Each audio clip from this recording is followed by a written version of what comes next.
Hola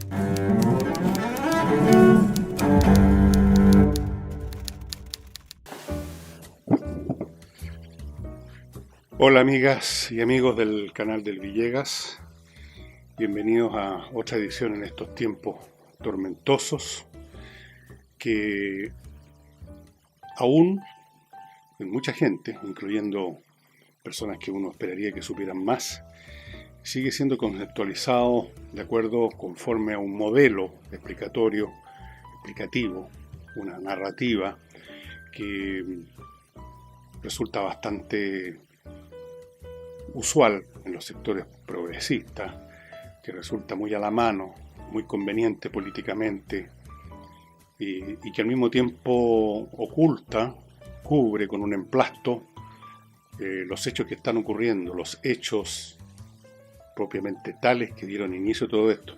Me refiero a este modelo explicativo en virtud del cual lo que se está viviendo en Chile es un estallido social, una explosión derivada de las demandas, etcétera, cosa que ya vamos a examinar.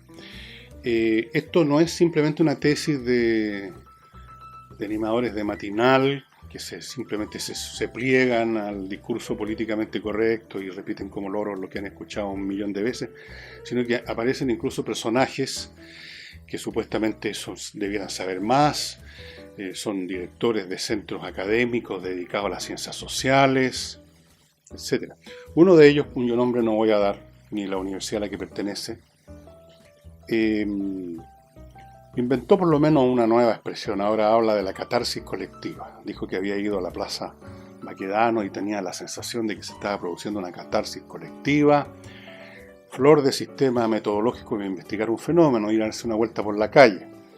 Dijo además que era una ingenuidad pensar que un presidente como Piñera podía generar reformas estructurales. No explicó a qué se refiere con reformas estructurales, tampoco analizó si las reformas en las que él piensa, como todo su sector, son buenas realmente para el país, qué efectos han tenido en otras partes donde se han aplicado esas llamadas reformas estructurales, que suelen ser siempre las mismas: más Estado, más pega para los camaradas, más intervención del Estado, más gasto público y finalmente el desplome de todo en la ruina total cuando se acaba el paquete de tallarines. Esas son las llamadas reformas estructurales, las reformas de fondo, como habían dicho, las reformas con las cuales un país se va al fondo. Ni una palabra de este señor académico, con su catarsis colectiva, acerca de los reales cambios estructurales que se han producido en los últimos 20 años en Chile, cambios en la estructura demográfica, cambios en los niveles de vida, en el PGB muchísimo más grande de Chile, en las costumbres, en el tema feminista, que tampoco nunca lo ha tocado la izquierda, salvo ahora último, por oportunismo, porque da votos, y mil temas más, las comunicaciones distintas, los valores, cómo han cambiado, el desplome de la credibilidad o del peso específico de la Iglesia Católica. Ahí tienen ustedes transformaciones estructurales. Pero esas no las ve este señor, solamente ve aquellas transformaciones estructurales imaginarias, o a veces al revés, lamentablemente reales, que llevan a los países a la ruina, porque no conozco otra fórmula de estos señores de las reformas estructurales que hacer crecer el Estado, fijar precios, establecer por decreto una serie de medidas económicas, como si la economía pudiera gobernarse simplemente con decreto. No se puede gobernar con decreto. Responde a fuerzas que no obedecen los decretos de las autoridades. De eso tuvieron una amarga lección los países socialistas, creo yo. No sé si este académico de la legua, o de la lengua, no sé, considera los asaltos organizados y planeados y ejecutados fríamente y eficientemente en las estaciones del metro como parte de la catarsis colectiva. Ignoro si también considera una catarsis colectiva los saqueos masivos donde hordas de pobladores saquearon no solo los grandes supermercados, que supuestamente son un blanco legítimo porque son de los capitalistas, sino que hasta boliches pequeños, el puesto de un feriante, cosas como esas. Tal vez también lo considera parte de la catarsis colectiva este caballero. O lo que ocurrió ayer en la tarde-noche, en un momento que yo ya había grabado mi programa, los asaltos también realizados fríamente con el ánimo de destruir 2 hoteles más o menos pequeños. No me van a decir que eso también es una catarsis colectiva, que la gente está tan enrabiada que tomaron un bus o probablemente se fueron en auto al otro extremo de Santiago, de donde ellos viven o están, a destruir un hotel con el cual no tienen ninguna relación. Catarsis colectiva también. Las quemas de supermercado, catarsis colectiva. La de las estaciones del metro, catarsis colectiva. La del centro de abastecimiento de Talca, otra catarsis colectiva. Bueno, pero esa es la tesis oficial en este momento. Ahora, yo quiero analizar lo que pueda haber, los elementos que puedan haber relacionados, aunque sea indirectamente, con esa llamada explosión social. Lo voy a ver en un momento más. Quiero decirles que con esos asaltos que se produjeron ayer, en que sistemáticamente se buscó destruir 2 establecimientos hoteleros, se cumplió lo que yo había anunciado y no sabía cómo se iba a materializar, en el sentido de que hay una agenda de este segmento de este proceso, desde el segmento militante, miliciano, armado con la disposición de hacer daño físico, que se iban a producir más eventos, pero que yo no podía saber cuáles eran. ¿Se acuerdan que dije eso? Bueno, tras cartón que yo terminé la grabación, me entero de los asaltos a los hoteles, realizados así por una horda de 40 o 50 energúmenos, según describieron los que estaban ahí. Y eso es otra catarsis colectiva, supongo.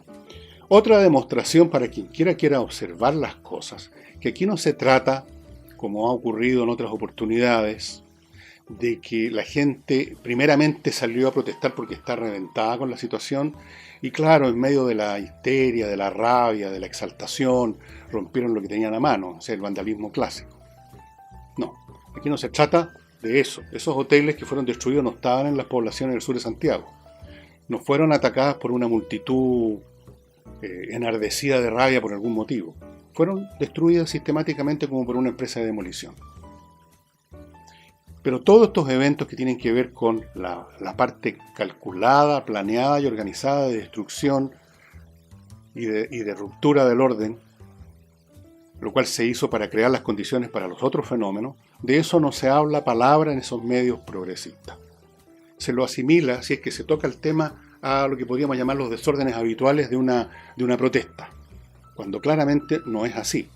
Aquí no se trata de que la protesta, la manifestación ciudadana es lo central y el vandalismo es como lo marginal, el elemento desagradable, la externalidad lamentable. Es al revés.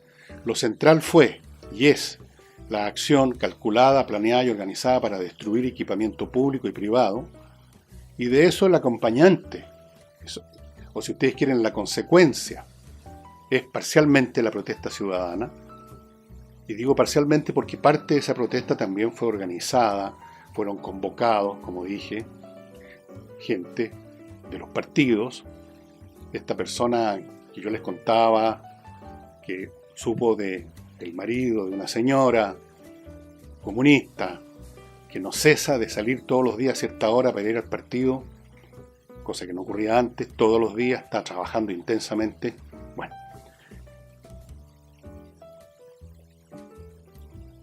lo de los fake news, que también comentamos ayer, se ha seguido multiplicando. Y en ello colaboran también organizadamente los que lo hacen. Esto no es un adolescente estúpido que inventa algo, porque pueden haber algunos, de hecho hay muchos. Esto también, dado el contenido de estos fake news, tiene un propósito de mantener el estado de conmoción pública, y se ha hecho fríamente y se sigue haciendo. Y en ello colaboran incluso personas de las cuales uno esperaría un gramo más de inteligencia y de buen sentido. Fíjense que el señor director del Instituto Nacional de Derechos Humanos, el señor Mico, que bien puesto el apellido, tuvo que desdecirse de unas falsas denuncias de que unos funcionarios de la Policía de Investigación estaban masacrando a una persona, cuando se demostró que no era así. Y tuvo que reconocerlo incluso el señor Mico.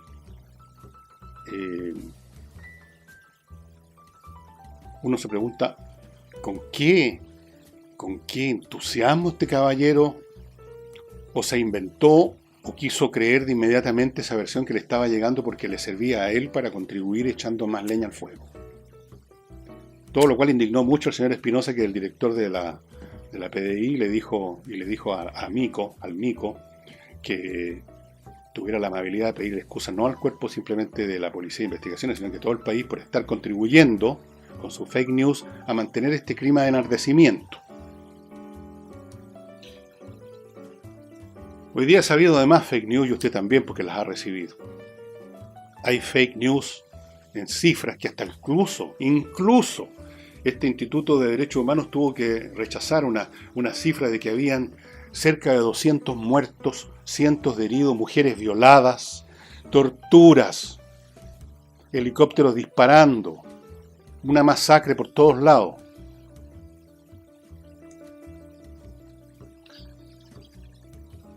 ¿Cuáles son los elementos? Me gustaría volver a este tema, pero con un poco más de detalle ahora y tratando de que entendamos la concatenación de los distintos planos o facetas de esta llamada protesta social.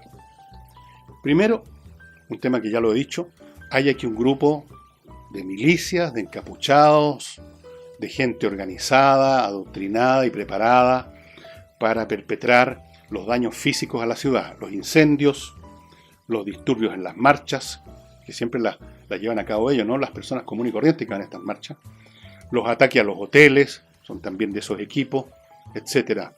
Y probablemente tengan considerado ahora nuevas acciones físicas para bloquear las ciudades, por lo menos Santiago, para hacer daño, para interrumpir la vía normal, para mantener el estado de tensión. Ese grupo, o esos grupos, claramente fueron parte de una campaña, de una agresión política, de una completamente organizada, planeada y ejecutada.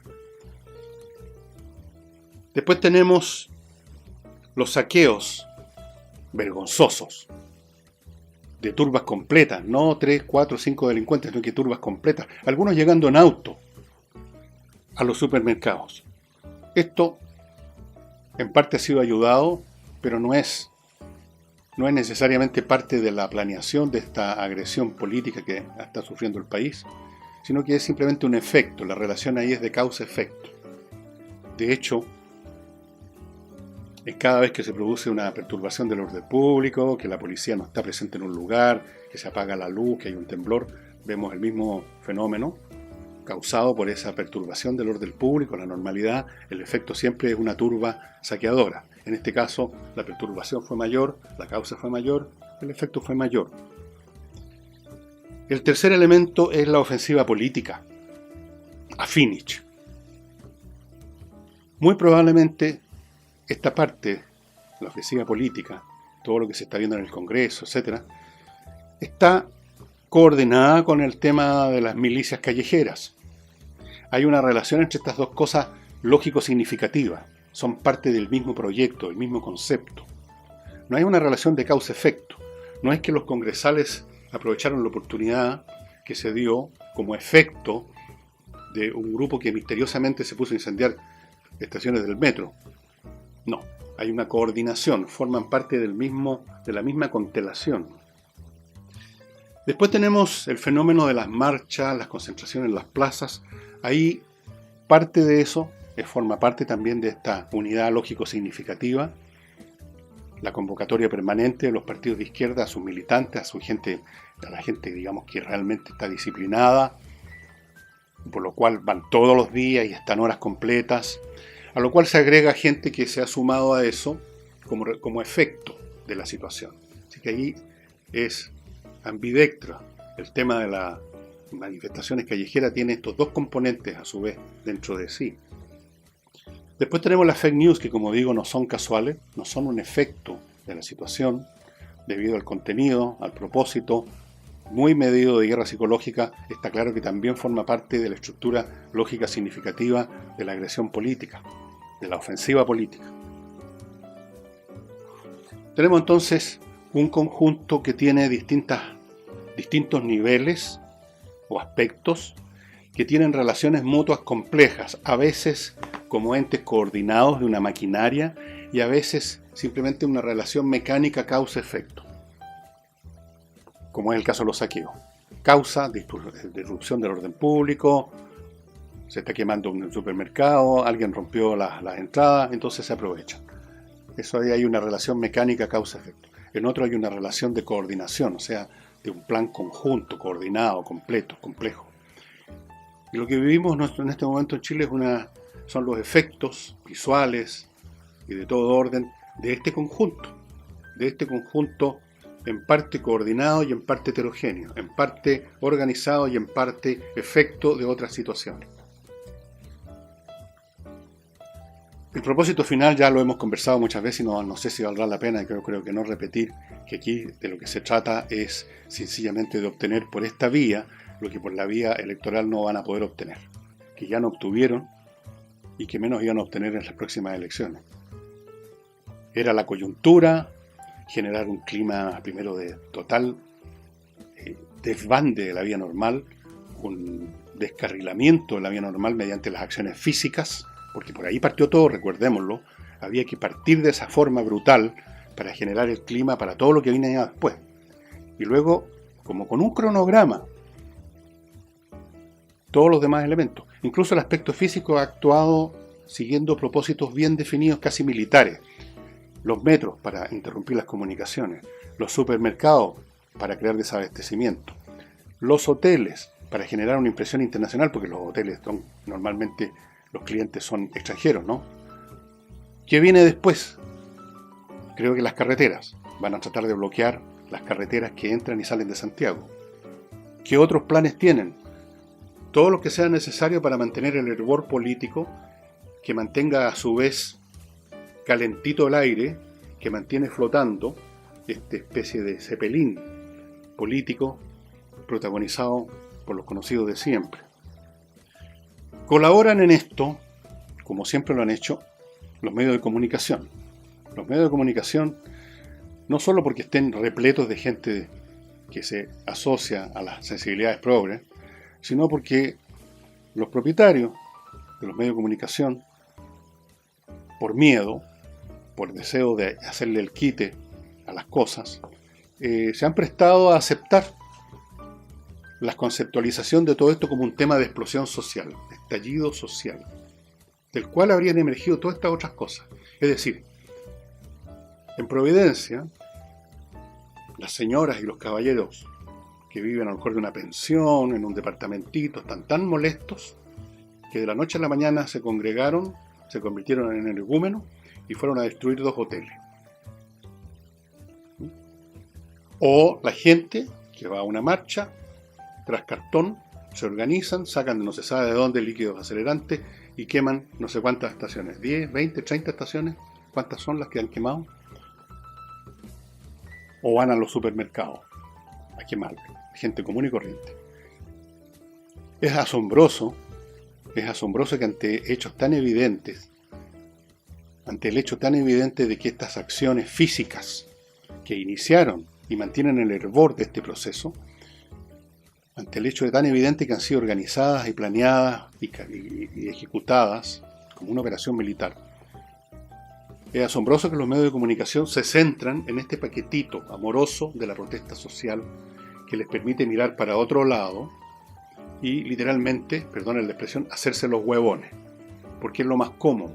Porque cuando uno de estos periodistas, los cuales yo conozco a varios de ellos, no a muchos, sé lo que calzan, se pone a cacarear sobre las demandas sociales que no han sido atendidas, no solo gana rating, sino que se protege, compra una póliza de seguro. Hay que repetir y cacarear lo que dicen todos los demás para que no vaya a ser que a mí me pongan en la lista de blancos también. Así que aquí está otra vez el fenómeno de la cobardía y el oportunismo a todo chancho. Antes de continuar, amigos, yo cumplo con mis deberes y pretendo en mi minúscula esfera de acción contribuir a que la vida se normalice hasta donde se pueda y por lo tanto, ya saben lo que les voy a mostrar, este detergente que le ha salvado el día a mucha gente que ya lo tenía y que no tenía que preocuparse del lavado de la ropa porque se le había acabado el detergente y no había dónde comprar o había que hacer cola. Tenían este tanque de 10 litros producido por Lavo Club, un gran detergente para la ropa, hecho en Chile, que viene así, cuando usted lo compra por primera vez, cuando lo encarga por primera vez, le llega así. No hay otra forma de distribuirlo. Este tanque de 10 litros. Le va a durar muchísimo tiempo. Cuando se le está terminando, ya se le terminó, pongamos, si le queda un pequeño resto, usted echa eso en un frasquito y termina de vaciar el tanque, así de fácil es la cosa. Usted llama al Lavoclub y le van a llevar un tanque repleto y se van a llevar el vacío. En otras palabras, el tanque nunca va a ir a la basura, nunca va a ir a dar al medio ambiente, nunca va a ir a dar al mar, va a estar circulando permanentemente entre el cliente, la empresa, de la empresa otra vez algún cliente, ahí todo el tiempo. El producto además es biodegradable y por lo tanto también desde ese punto de vista contribuye a no dañar más al medio ambiente de lo que ya está. El producto está disponible en Santiago, Valparaíso, Viña, Arica, Concepción y Osorno, hasta donde yo sé. Usted cuando llame a los teléfonos para encargar, dé su dirección, diga la ciudad en que vive, si es una de las que mencioné, y le va a llegar a su casa este producto. Y aquí tenemos el vino personalizado, del cual les he hablado muchísimas veces. Espero seguir haciéndolo. Un vino de excelente calidad. Hicieron un reportaje sobre esta viña. Alguna vez hemos mostrado el video. Se llama personalizado porque usted puede personalizar las etiquetas con el texto y con los dibujos que quiera. Cuando usted ordena el producto, aquí a mi izquierda están los datos, los mails, etc. Usted, si quiere personalizar porque no está obligado, manda el texto que va a tener la etiqueta. Manda el dibujo en un adjunto. Y eso permite hacer regalos entretenidos. Muy entretenido, simpático. Pero lo principal, quiero decirles, porque lo he probado este vino, no sé cómo he resistido a no abrir esta botella que me queda la última. El vino es fantástico. Y usted dirá los precios, absolutamente accesibles. Consulte, pregunte, ahí están los datos. Y continúo. A propósito de los que están pidiendo en esta izquierda tan progresista, que solo ve la demanda social y solo ve a los explotadores, a los empresarios, es terrible, y solo ve el capitalismo satánico, salvaje, como inventaron algunos, el capitalismo salvaje, el mercado salvaje. Bueno, otra de las canciones que cacarean hoy en día es de que hay que retirar la fuerza pública, porque eso recuerda a los viejos tiempos. Bueno, fíjense que he visto en televisión, en un foro donde habían como 20 personas, ¿quién lo hubiera dicho? Francisco Vidal. Sí, Pancho Vidal, todos lo conocemos. Un hombre de izquierda, entiendo que está militando ahora en el PPD, me parece, pero es un hombre de izquierda, y dijo que apoya el estado de emergencia y el despliegue de tropas, por una razón muy simple, porque si no queda la crema. Y contó en ese programa la experiencia que tuvo cuando estuvo en el gobierno de la señora Bachelet para el 27F, de cómo, por ser tardíos en la declaración, porque está este trauma, estado de emergencia, los militares, eso lo hacían los milicos, se demoraron, ¿se acuerdan ustedes? Se demoraron y se les escapó de las manos, reconoció Pancho Vidal, el tema de los saqueos, que fue mucho más los saqueos de lo que vimos todo en televisión en un determinado supermercado de Concepción. Y yo me acuerdo haber visto también algunos barrios, condominios, donde la gente se estaba armando, y no solamente con fierro, para impedir que los asaltaran a ellos también. Y explicó Vidal una cosa que es de sentido común, que cuando se rompe el orden social, cuando se deja de haber vigilancia, y cuando la población ha estado sufriendo por lo menos un par de generaciones un proceso de desintegración de las normas, un fenómeno que en sociología se llama anomia, o sea, ausencia de normas, donde la gente no tiene normas personales, íntimas, sino que simplemente se comportan decentemente o no, según si hay un carabinero en la esquina o no. En condiciones como esa, arguyó Vidal, los seres humanos se convierten en animales, depredadores, y obviamente que hay que tener tropas en las calles. Bueno, mientras decía todas estas cosas, el panel, en su gran mayoría, todos progres, o casi todos, estaban con esa sonrisita de los que creen que saben más. Ellos saben más. Quizás George Jackson también sepa más, ¿no? ¿Se acuerdan ustedes que hace 2 días más o menos salió a la calle y enrostró un militar sabiendo que era cero costo, ¿no? Súper valiente el hombre. Que se vayan a los cuarteles. Así que yo quiero iniciar una campaña, estimados amigos. Ok, dense en el gusto de que el gobierno saque a los militares a las calles, pero todos ustedes, los señores Jackson y los demás, comuníquenle al país su número de celular para que los podamos llamar, para que nos protejan. Ustedes que saben digamos, convencer a los militares que se vayan, supongo que también podrán convencer a los saqueadores que dejen de saquear. ¿Cuánto habría durado Jackson en pie frente a la chusma que asaltó y destruyó el Hotel Príncipe de Asturias? ¿No? ¿Había alcanzado a abrir la boca Jackson para decirle, oye, compañero, calma, compañero, no? Por supuesto, Pancho Vidal no vi el programa entero, no es necesario. Cuando empecé a ver esas caritas con esas sonrisitas, los tipos de barba y bigote, el típico clase de individuos de hoy en día, con esas sonrisitas diciendo a nosotros, este tipo no sabe nada, compañero, este gallo es un traidor. Me acorté. Pero son re pocos dentro de la izquierda los que se dan cuenta de las cosas. Son re pocos los Vidal, como fueron, y son re pocos los Pepe Outs, que no quiso votar la acusación contra la ministra Cubillo. Y son re pocos porque el precio que se paga es bastante caro, pues. Si uno se sale del piño, de la horda linchadora, de la barra brava, de los vociferadores, de los energúmenos, de los necios, bueno, le caen a uno encima. Si no es con una sonrisita, es con un palo en la cabeza. Así es que, ya saben, pídanle a Giorgio Jackson que nos dé su número de celular para que lo podamos llamar a que nos asista en nuestro momento de necesidad. Si usted tiene un pequeño negocio y lo están asaltando, llámelo. Si usted es un feriante y le están destruyendo y robando todo, llame a Jackson, llame a la Pamela Giles, llame a Carlos Monte, llame a Heraldo Muñoz, llámelos a todos ellos. También puede llamar en una de esas a Mico. A Mico, que el hombre que anda viendo torturas que no existen. También en una de esas lo puede ayudar a usted, pues. Y va a evitar que lo torturen los saqueadores, los incendiarios.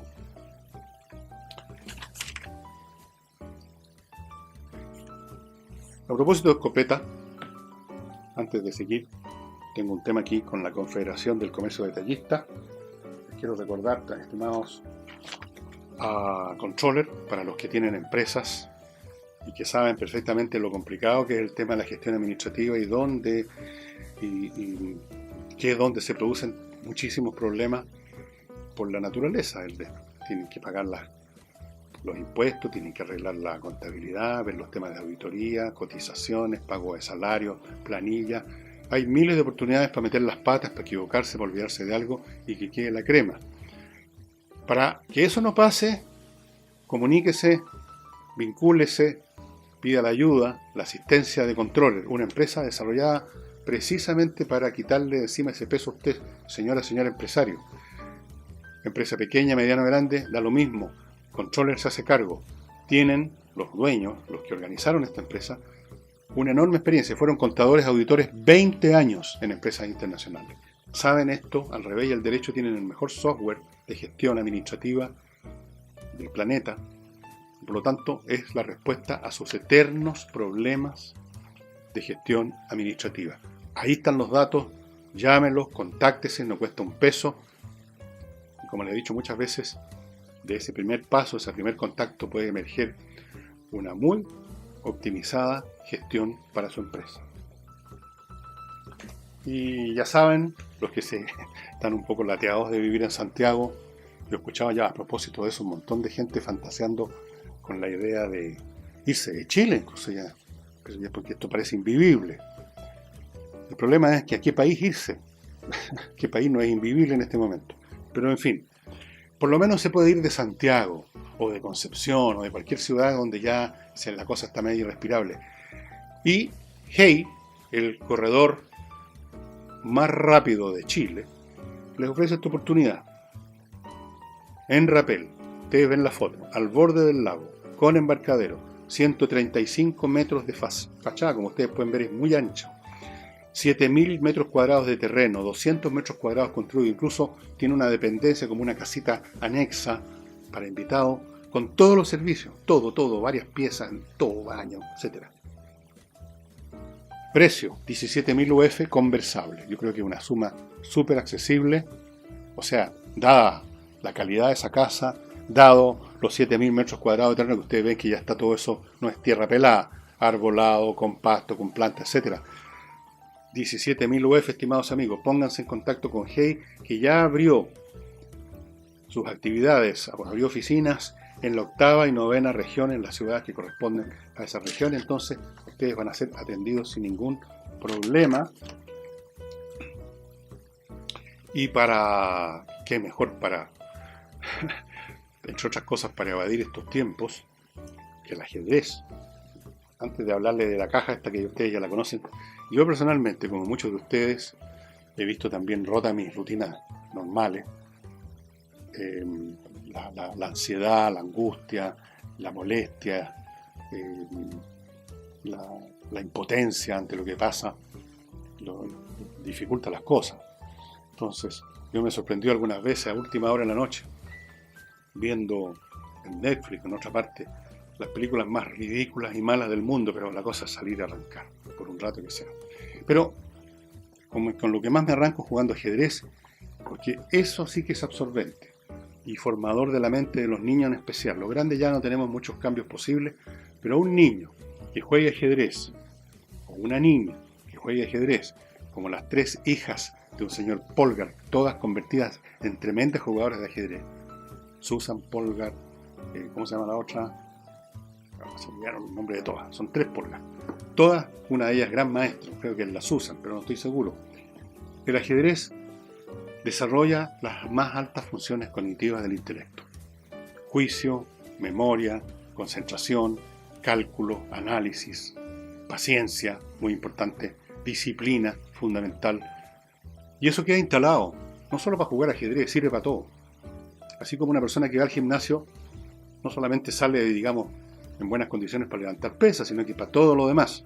Lo mismo pasa con el ajedrez. Este es el mejor regalo. Entra a espacioajedrez.com, compra esta caja, viene adentro con una licencia para que este mismo espacio.com, para quien entre ese código en el sitio, tenga acceso a todos los servicios que incluyen clases de todo orden del juego y muchas cosas más. Y además usted que va a comprar esta caja va a recibir 2 licencias por mail adicionales para que usted también pueda entrar a ese sitio, sacar su viejo tablero, sus piezas que están en algún lugar, jugar ajedrez y olvidarse de este mundo y sumirse en la concentración del pensamiento analítico. Nada más absorbente que pensar, estimados amigos. Como decía la Confederación del Comercio Detallista, por intermedio de su dirigente, le exige al gobierno y al Congreso que devuelvan la paz en vista de los enormes daños económicos que está sufriendo el comercio detallista. Lamentablemente, este estado de cosas no es resultado de algo que cayó del cielo y el gobierno y el Congreso no han prestado atención porque están enzarzados en otra cosa y debieran prestar atención a este problema y resolverlo. No. Esta situación es funcional para la mayoría del Congreso, o sea, para la oposición. Es funcional. Miren, saquen de la ecuación de esta última semana lo que hemos vivido. Saquen de la ecuación los saqueos, los incendios, la destrucción sistemática de locales como los hoteles, las marchas y todas las demás cosas que están o coordinadas o fueron efecto de esta situación, lo que vimos al principio del programa. Sáquenlo de la ecuación. Y volvamos a la semana anterior, cuando todo lo que la oposición podía hacer y hacía era citar a los ministros a comisiones, amenazar con acusaciones, oponerse a proyectos de ley, etc. ¿A dónde iba con todo eso la oposición? A ninguna parte. Al descrédito. A ese lugar se estaban yendo y se estaban hundiendo cada vez más. En cambio, véanlo ustedes ahora amenazando con acusaciones constitucionales, diciéndole al gobierno que tiene que enmendar completamente todos sus proyectos, obligando de hecho al gobierno a una agenda en la cual muchos puntos parecen a primera vista razonables, pero no lo son tanto, o en todo caso hay muchos puntos que son pan para hoy y hambre para mañana, porque las cosas, el bienestar de la población no se logra por decretos. Y si acaso la gente tiene problemas en un montón de ámbitos, no es por mala voluntad, porque no se quiso, porque hay gente mala, sino porque hay condiciones de la realidad social y económica del país que generan ciertos plazos o tiempos o ritmos que si uno los intenta sobrepasar se paga muy caro después. ¿Habría logrado todo eso la izquierda sin esta batucada, sin este batifondo? Para ellos es funcional que esta situación existiera y siga existiendo. Ahora, debido a eso, pueden exigir que el gobierno gobierne como lo habrían hecho ellos si hubiera ganado Guillé. El conflicto es funcional para la izquierda. De hecho, yendo más allá, la izquierda vive de la existencia y de la intensificación de los conflictos. No por nada, los marxistas creen que el motor de la historia es la lucha de clases, la lucha, la guerra, el conflicto. Viven del conflicto, viven de los resentimientos, viven de las demandas, viven de las injusticias. De ahí, esa es la razón de ser de los partidos de izquierda. Entonces, lamentablemente, señor director o presidente de la Cámara de Comercio Detallista, yo estoy con usted en que todos queremos volver a la paz, pero no se puede volver a la paz si hay gente interesada en que no se vuelva a la paz. Y por eso en el lenguaje de los congresales de izquierda, el 99% de lo que dicen, si no el 100%, tiene que ver con el supuesto estallido social que ellos van a administrar con sus maravillosas agendas. Y el tema de los saqueos, de los incendios intencionales, como está clarísimo, no lo tocan. No lo tocan. O a lo más aparece en su discurso como algo lateral, desafortunado, pero lateral, que no es la esencia del asunto.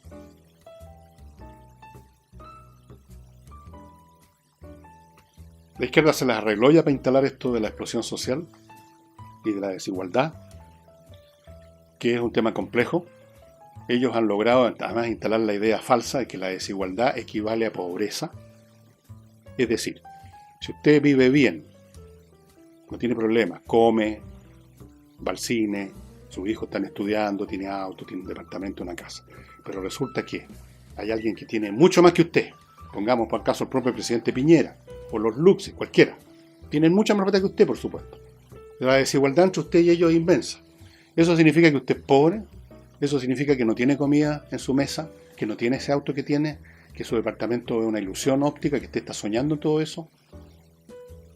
Claro, cuando la desigualdad lleva a que los que están más abajo en esta desigualdad entren al territorio de la carencia material, eso es otra cosa.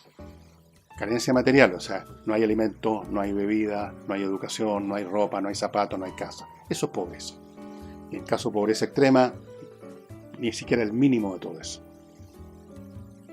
Pero no es el caso de que esa sea la causa de lo que se está viviendo ahora, la desigualdad. La desigualdad incluso, como me decía una persona que vive en Estados Unidos, la desigualdad es inherente a toda sociedad, se genera por las diferencias, primero por las diferencias de talento, habilidades, o por último de raja a las personas, o que le heredaron algo que les permite empezar en mejores condiciones. Las diferencias positivas aumentan. Hay una frase bíblica sobre eso, del que tiene, al que tiene más se le va a dar todavía. El que tiene un poco de capital puede por eso mismo juntar más capital, hacer más negocios, juntar aún más y aún más. Eso es evidente. El que tiene más talento y que se logra colar y exitosamente en ciertas áreas, normalmente se va a codear con otras personas también exitosas, inteligentes, y se van a formar, por así decirlo, hasta pools genéticos de los inteligentes, lo que ustedes quieran. La desigualdad es connatural y se genera todo el tiempo, y se genera en la forma de otro pecado mortal para la izquierda, la concentración. Claro que sí. Pero la cuestión central es, ¿eso significa necesariamente que los que no están en esta esfera dorada de la élite, de los que están arriba, los que son supermillonarios, significa que los demás se están muriendo de hambre? No, pues. Entonces, centrarse en la desigualdad per se, sin considerar las condiciones materiales, es más bien una muestra de otra cosa. No de un afán de justicia, sino de resentimiento, de envidia, de rencor. La onda del ¿por qué él tiene más que yo? ¿Qué se cree? Podríamos además agregar un hecho absolutamente conocido por cualquier psicólogo que merezca ese nombre, que el hombre no está satisfecho con nada de lo que obtenga. Si usted obtiene 10, inmediatamente quiere tener 100, y cuando llega a tener 100 quiere tener 1000. Su panorama de demandas, de cosas que desea, crecen, no disminuyen. Rara vez llega un momento en que una persona dice, tengo suficiente, me ha ido bien, estoy contento con la vida, ¿qué más quiero? Rara vez. Entonces, claro, pero eso no tiene que ver con una pobreza extrema, con gente que la están llevando, como dicen algunas fake news, a los campos de concentración, que están torturando, que la gente se está muriendo de hambre. No, se partió de la base, y lo repiten como un loro los comunicadores especialmente, que la desigualdad per se, sin considerar, sin analizar qué significa, de dónde viene, en qué se materializa, la palabra desigualdad, ya no digamos los hechos, ya es mala en sí. Es como decir poto, es como decir peo, ya es malo, desagradable per se. Bueno, obviamente que hay desigualdad en Chile, y obviamente que hay personas que además están en el territorio de las carencias materiales. Pero francamente, estimados amigos, yo no veo cómo eso se va a resolver simplemente sobre la base de agendas, de decretos, de imposición, de fijar tarifas aquí, de hacer cosas allá. Puede que haya algunas cosas, yo no niego eso. Puede que haya algunos elementos que se puedan mejorar sin producir más daño que bien, que el remedio sea peor que la enfermedad. Puede ser, y ojalá sea así. Yo no tengo interés en que el país se vaya a la ruina. No tengo interés en que el país se convierta en Venezuela. Pero en general y en principio, estas políticas basadas en apagar un incendio echando parafina no resultan bien. Pero en fin, vamos a ver. Yo ya no me atrevo a hacer pronóstico, aunque en realidad no he hecho ningún pronóstico concreto. Pero si tengo razón en que aquí hay un cronograma de actividades de destrucción y acción sobre la parte material de la sociedad para mantener el hervor, vamos a ver qué nos va a deparar esta noche y mañana. Qué cosas tienen en carpeta en el cronograma. Qué nuevas cosas van a ser atacadas, o van a ser interrumpidas, o van a ser lesionadas. Vamos, estamos por verlo.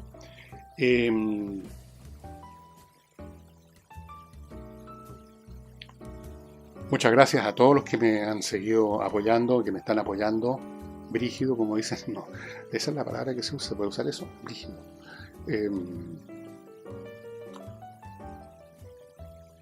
Yo no hallo la hora que pase todo esto. Les digo. Y eso sería todo, estimados amigos. Muchas gracias. A ver si nos vemos el sábado. Voy a hacer un programa cultural, así se estén aterrizando los platos voladores, tirando rayos para todos lados y se esté derrumbando la ciudad. ¿Sabe por qué? Porque yo creo que usted, no solo yo, sino que usted también quiere, aunque sea por un momento, si sigue este programa, salir de esta cuestión. Así que voy a hablar de la cosa más ajena y lejana posible que se me ocurra para el sábado. Nos vemos el sábado.